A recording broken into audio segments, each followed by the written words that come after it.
An AFL set shot is a fundamental part of the game, and having an accurate AFL set shot could be the difference between winning and losing the game. Throughout the presentation, we aim at developing a novice performer to be competent in taking an AFL set shot. When we classify the AFL set shot as a one-dimensional skill, we need to think of each aspect as a continuum rather than the skill being one or the other. Performing an AFL set shot requires large muscle groups and therefore can be classified as more of a gross skill. However, there are aspects of fine motor control with respect to controlling the ball drop with your hands. The set shot has a clear beginning and end, with the start of the skill being the run-up and the end of the skill being the follow-through after the kick, and therefore can be classified as more discrete than continuous. An AFL set shot can be affected by various uncontrollable circumstances such as weather, distance from goal and angle from goal, and therefore can be classified as an open skill, however still has aspects of closed due to the performer initiating the skill.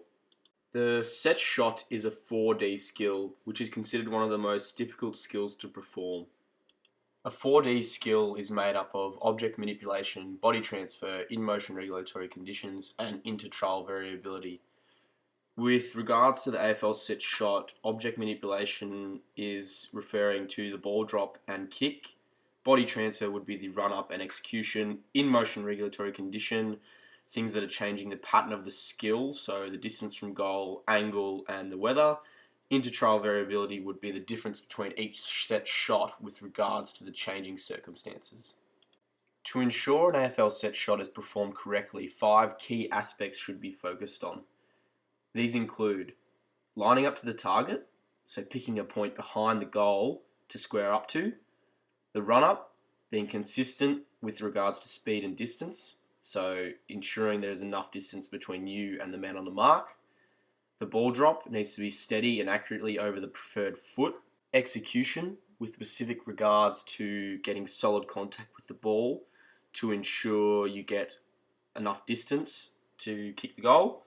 Follow through, so kicking through the ball and continuing movement forward. Due to the complexity of the skill, it is important that we break down each aspect for a novice to learn appropriately. Here we will see the breakdown of the fundamental aspects of the set shot.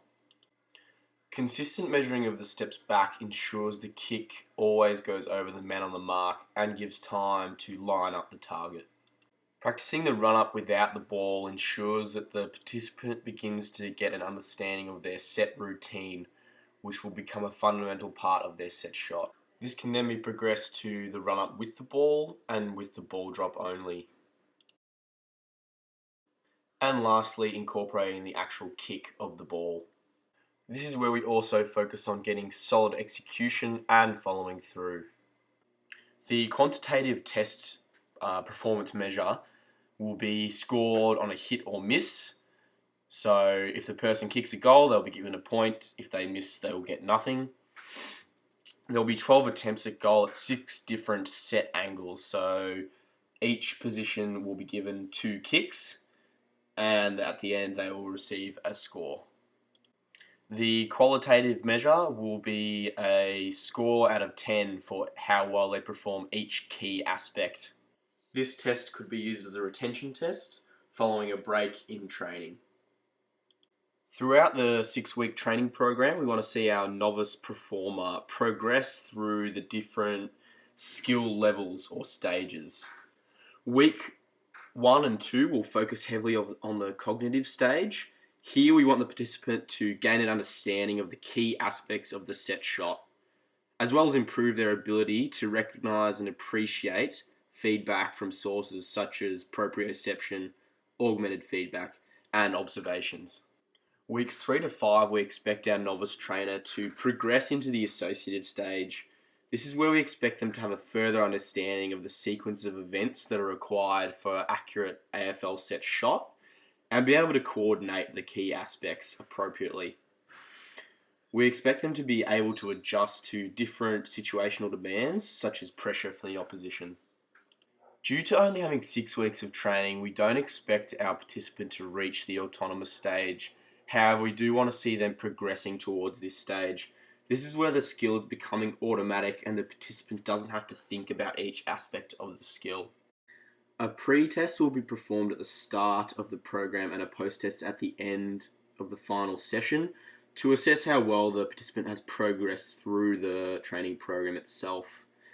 A retention test will be performed after a period of 1 week without organised training to test how well they've retained the information learned during the program. A transfer test will be performed to see how well the skills they've learned in training can be implemented in a game scenario. Verbal cues and feedback are an important part of learning for the performer. They are also important in giving motivation and confidence for the person to improve. Verbal cues such as keep your head over the ball, follow through, and land on your kicking foot help the performer to adjust their execution in real time and perform the skill more effectively. The AFL set shot has high organisation, and because of this we like to practice the skill in its entirety.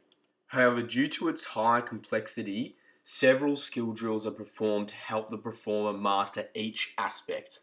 Substituting the football for a tennis ball was used to help the performer focus on the process rather than the effectiveness of the kick. This has progressed to practicing the ball drop with the football, a kick with no step, a kick with 1 step, and further progressing to a kick with 3 steps, and finally performing a short pass to a target.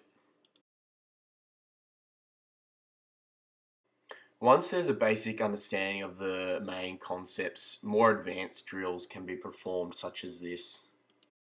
Further progression can be where the participant has to react to a certain command from the coach. Left. During weeks 5 and 6, more complex drills might be used to further challenge the performer.